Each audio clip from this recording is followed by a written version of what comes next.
तो हेलो मेरे प्यारे दोस्तों, आपका स्वागत है मेरे YouTube चैनल में। आपका अपना अकाउंट्स वाले भैया।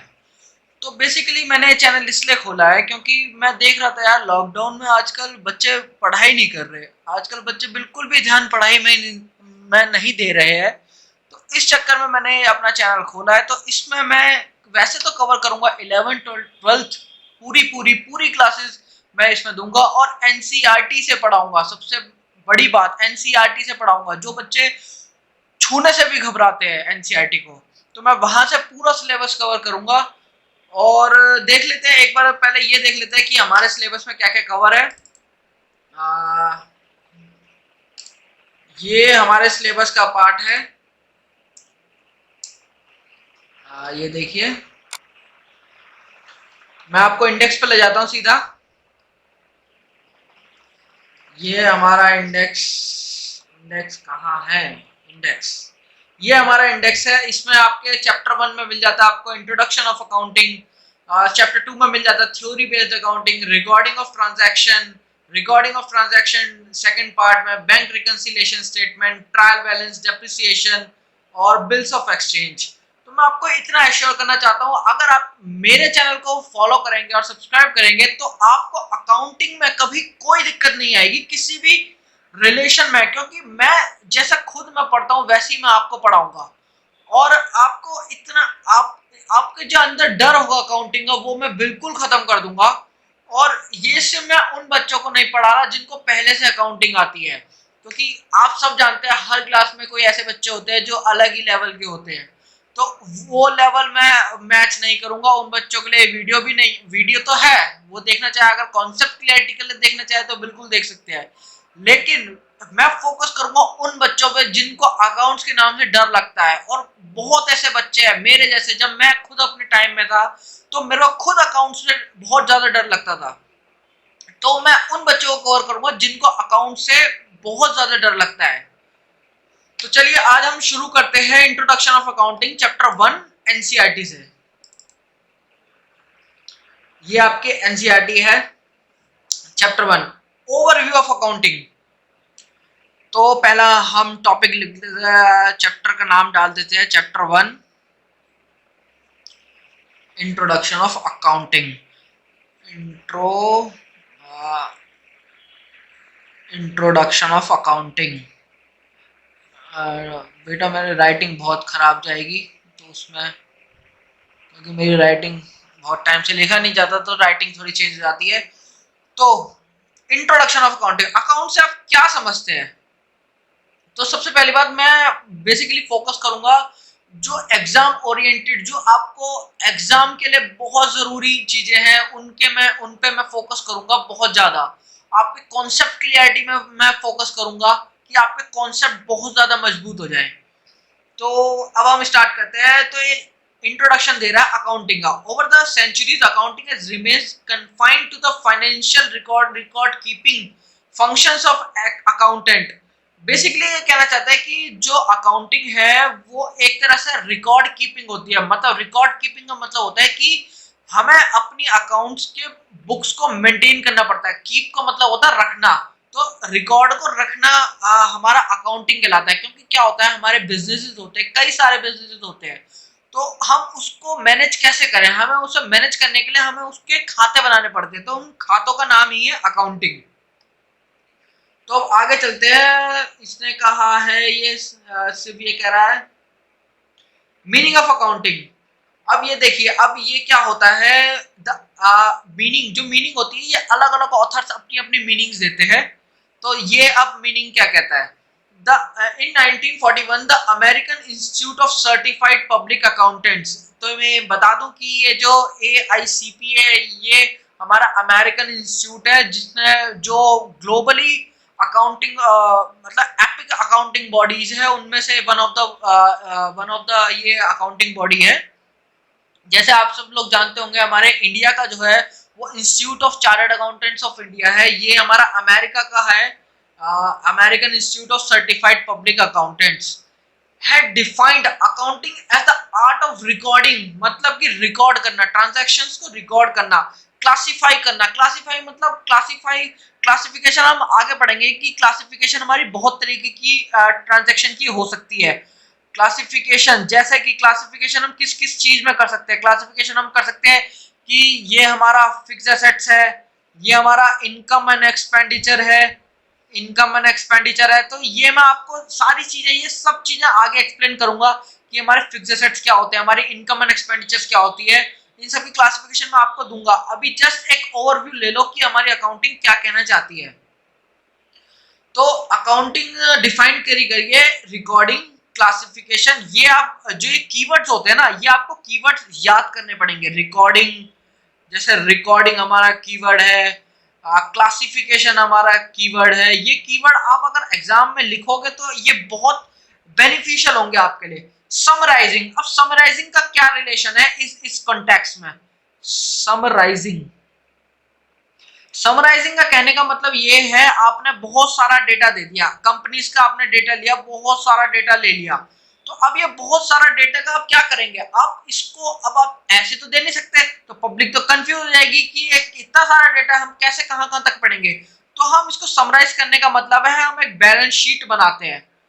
बैलेंस शीट ये कैसे बनाते हैं ये मैं आपको बाद में बताऊंगा। इस बैलेंस शीट में ये हम पोजीशन बताते हैं आज की, कि आज की सिर्फ मेजर हेड्स में, जैसे हमारा यहाँ पर हमारा आ गया कैपिटल, कैपिटल में कितनी अमाउंट है, हमारा लायबिलिटीज कितनी है, या फिर हमारी फिक्स्ड एसेट्स कितनी है। ये हम एक तरह से बताते हैं एकदम क्रक्स, जो एकदम फाइनल अमाउंट होगा सिर्फ हम उसी को बताएंगे बैलेंस शीट में। तो ये इसका मतलब होता है हमारा समराइजिंग। ये हमने समरी बना दी, जो हमारी बहुत सारे लेजर्स होते हैं, बहुत सारे अकाउंट्स होते हैं, उनकी हमने एक तरह से समरी बना दी बैलेंस शीट को। तो ये कह रहा है कि समराइजिंग का इन सिग्निफिकेंट मैनर। अब इस वर्ड पे फोकस करिए, सिग्निफिकेंट मैनर। सिग्निफिकेंट मैनर क्या होता है? सिग्निफिकेंट मैनर होता है कि आपने कि ऐसा मैनर जो कि पब्लिक को समझ आए, कि जो पब्लिक को समझ है वैसा मैनर। ये नहीं कि आपने आप कुछ भी उस पे वो कर रहे हैं।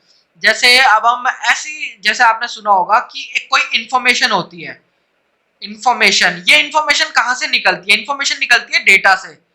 ये हमारा डेटा होता है, तो डेटा से इंफॉर्मेशन निकलती है। जब ये डेटा को हम समरी बना देते हैं, जब इसको समराइज कर देते हैं, जब इसको सिग्निफिकेंट मैनर में ले आते हैं, तो ये डेटा हमारा इंफॉर्मेशन बन जाता है। और इंफॉर्मेशन से निकलती है नॉलेज, इंफॉर्मेशन से निकलती है नॉलेज। तो ये हमारा प्रोसेस होता है। डेटा, डेटा होता है एक बल्क ऑफ डाटा, मतलब कुछ भी। अब अपने आपने कोई लिस्ट दे दी, ये हमारा डेटा हुआ। कोई बहुत लंबी सी लिस्ट है, वो हमारा डेटा हुआ। उससे हमने इंफॉर्मेशन निकाली कि हमारे को जैसे पर्टिकुलर एक ग्रोसरी का आइटम लेना है, तो हमने बहुत सारी लंबी चौड़ी लिस्ट बना दी, 15 किलो ये, 15 किलो वो, 20 किलो, 25 किलो। तो हमने फिर उसमें से आइटम्स निकाले कि हमारा एक तरह से राइस कितना है। राइस हमारा मान लीजिए सपोज कीजिए कि 30 किलो है, तो 30 किलो बनी ये इंफॉर्मेशन। कि इंफॉर्मेशन हमें उस डेटा से ये इंफॉर्मेशन मिली कि हमें 30 किलो राइस चाहिए। तो उससे उससे बनेगी आगे जाके नॉलेज। तो अब आगे चलते हैं, significant manner and it's in terms of money. जाहिर सी बात है, हम अकाउंटिंग की बात कर रहे हैं, तो मनी तो आना ही आना है। बिना मनी के अकाउंटिंग तो हो ही नहीं सकती। तो ये हमारा एक तरह से हमारा सीपीएन है, इसको वो करा हुआ है।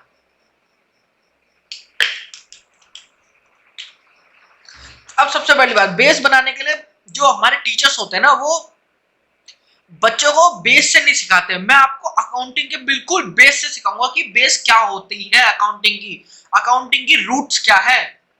तो अब आगे चलिए, आगे अगर आप देखेंगे तो ये क्या कह रहा है? ये कह रहा है समराइजिंग, ये हमारा हो गया, रिकॉर्डिंग हो गया, सॉरी, रिकॉर्डिंग हो गया, क्लासिक,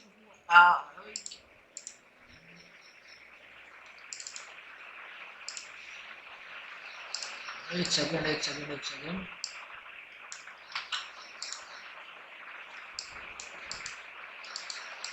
क्या हो रहा है यार?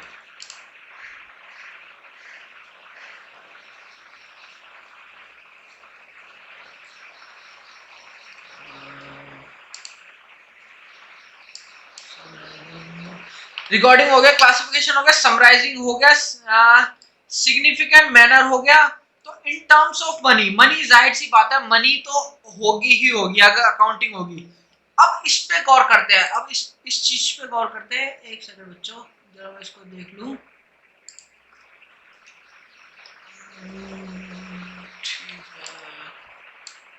इस पे गौर करते हैं।